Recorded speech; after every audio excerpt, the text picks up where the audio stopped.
Hi, this is Kurt, the Bariatric Carnivore. Well, let's talk about some of the crap that we're getting in the news media and some of the more particularly dangerous stories that have come out. And this has just been one of those months when there have been 4 really big news stories that came out that really have a tremendous negative effect on your health.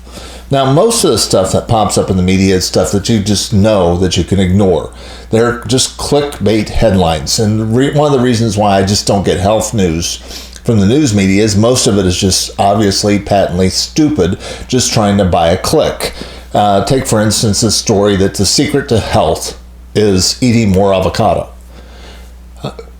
Those don't tick me off because, frankly, they're just entertaining stories that are right up there of horoscopes. Nobody's going to change their life. Maybe somebody will eat a little more guacamole this month because he saw that story, but frankly, it's not going to affect it. I mean, avocados are fine. Who cares about avocados?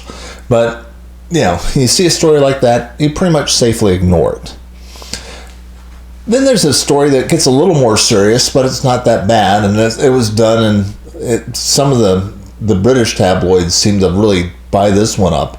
And it was a study at the University of Louisville, and they did some blood work for people when they were doing some testing back a few years ago, and they found out that certain inflammatory markers go up when the weather goes up and people get a little bit hot.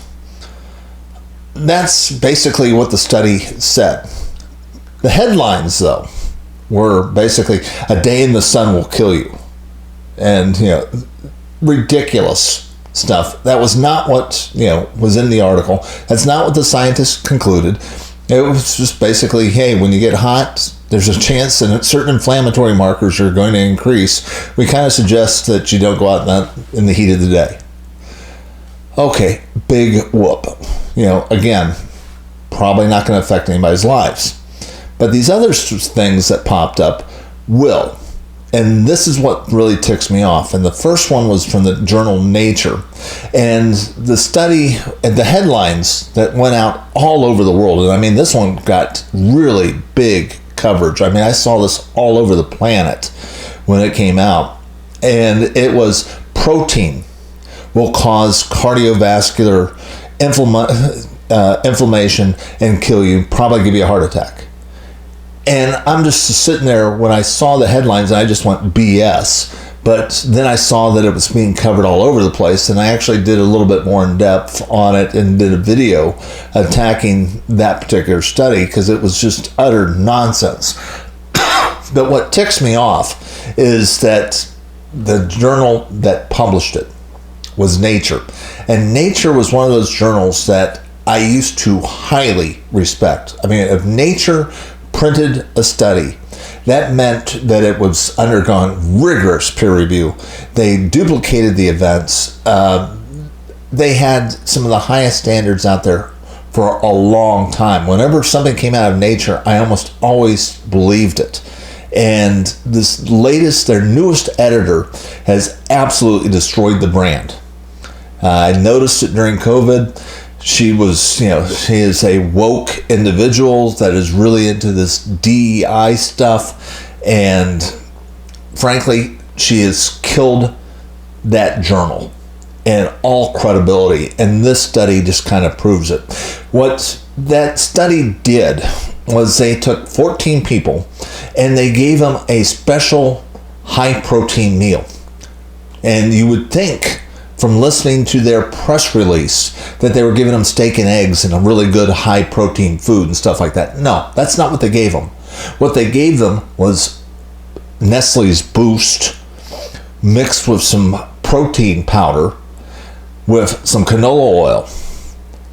Now, if they were being honest with their press release, what that study should have said was that when you give people fake ultra-processed food with sugar and canola oil, you probably are going to increase inflammatory markers that can adversely affect your health, because that's what they gave them. They did not give them steak and eggs.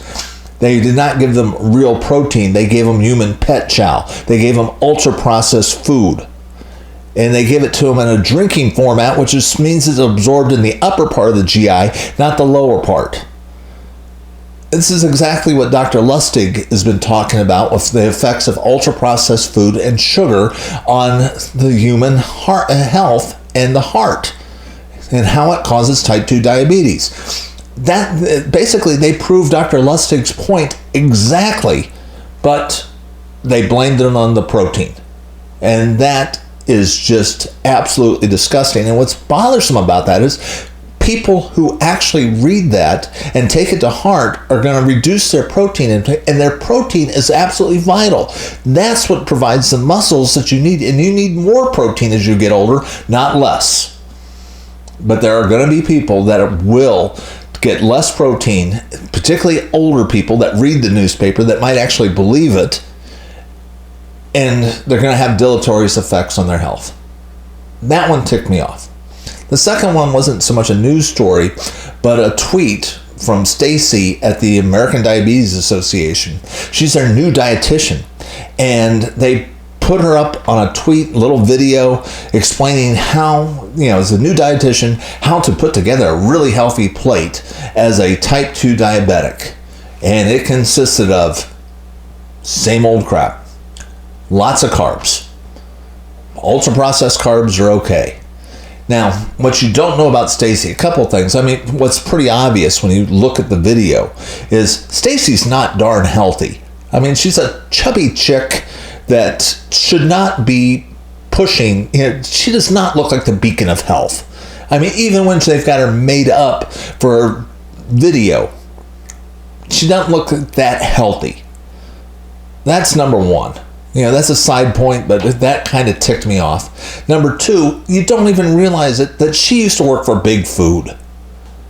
She's basically a mouthpiece now for the American, for Big Food, working for a nonprofit organization that is giving bad information to type 2 diabetics. What is the only thing that the American Diabetes Association tells people that have type 2 diabetes? Oh, sucks to be you. You can't get rid of it.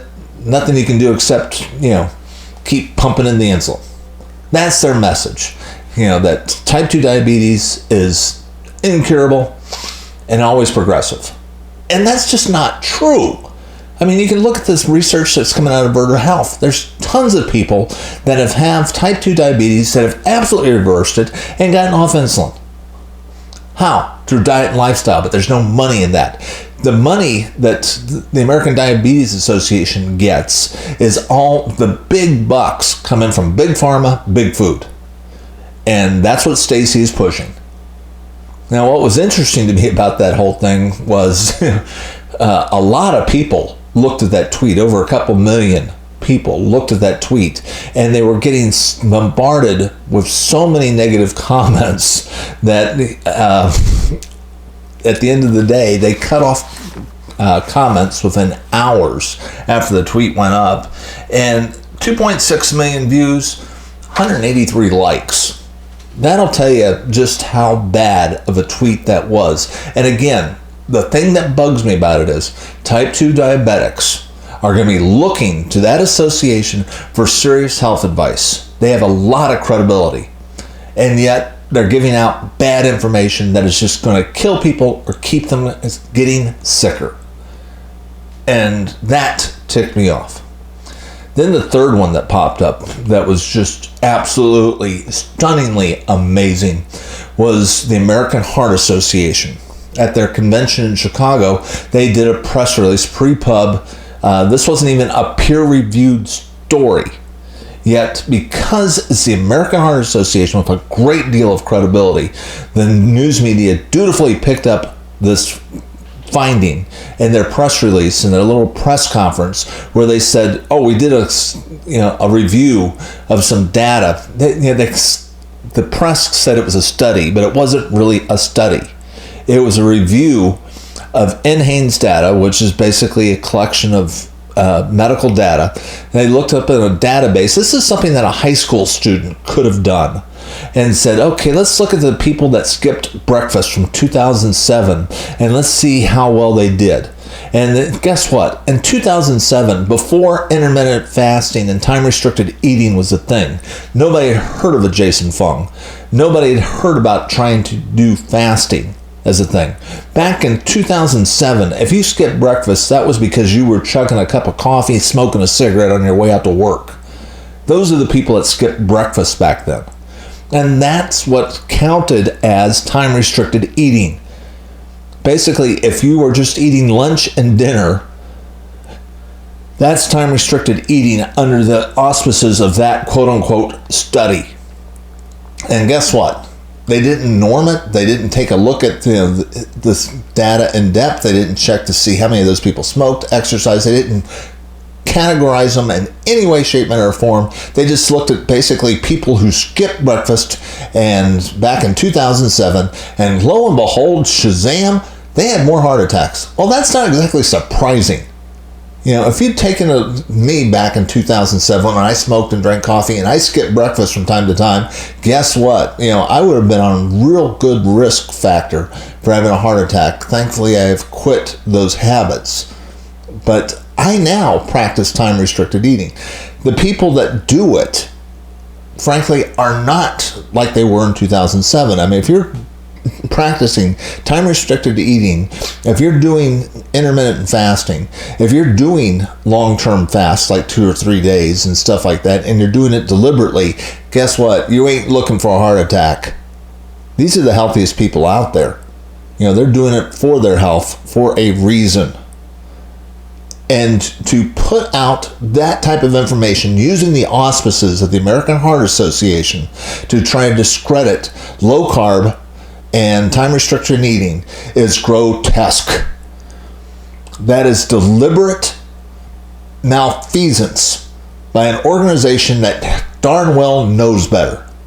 But they're losing support. Hand over fist. More and more people are seeing into their nonsense, and they're not buying into their agenda. But they still have a great deal of credibility, particularly with the press, and those guys dutifully ate it up. And that type of nonsense, that type of horror is going to do harm. Because frankly, you're trying to explain to somebody that you know about low-carb eating, and you're trying to talk to them about how really trying to restrict your feeding window makes sense because it will decrease the insulin response and decrease inflammation in your body and make you better, increase your immune system, the whole host of things that go along with low-carb time-restricted eating.